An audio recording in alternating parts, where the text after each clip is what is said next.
앵커 문재인 대통령이 2020년 최저임금 시급 만원 공약을 못 달성하게 됐다고 국민에게 사과하면서 정치권에서도 공방이 가열되고 있습니다.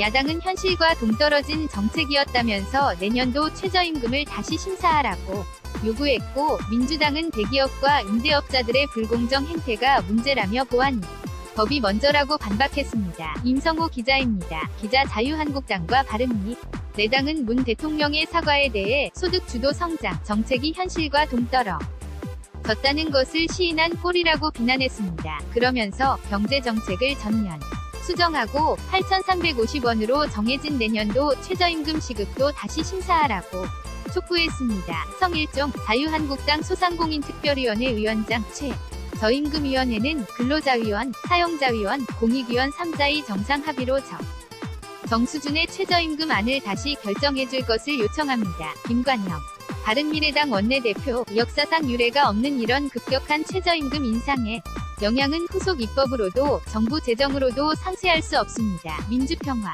당도 문 대통령의 사과를 계기로 소득주도 성장 정책의 한계를 철저히 재검토해야 한다고 지적했습니다. 장병환 민주평화당 원내대표, 상공인과 저소득층 근로자가 벼랑 끝에 몰렸습니다. 정부의 일방통행식 정책 결정의 피해는 고스란히 국민의 몫입니다. 이에 대해 더불어민주당은 저임금 문제를 을과 을의 갈등으로 접근하면 절대 해결할 수 없다고 선을 그었습니다. 이어 소상공인 자영업자들이 겪는 고통의 근본 원인은 최저임금이 아니라 대기업 임대업자들의 불공정 행태라며 이를 해결하는 게 먼저 라고 반박했습니다. 추미애 더불어민주당 대표, 더불어민주당은 소상공인을 위해 카드 수수료 제도 보완과 9월 정기국회에서 상가 임대차 보호 법 개정안 등 민생 입법 처리에 최우선으로 매진하겠습니다. 정의당은 야당이 최저임금 인상을 을과 을의 갈등으로 모는 것도 문제지만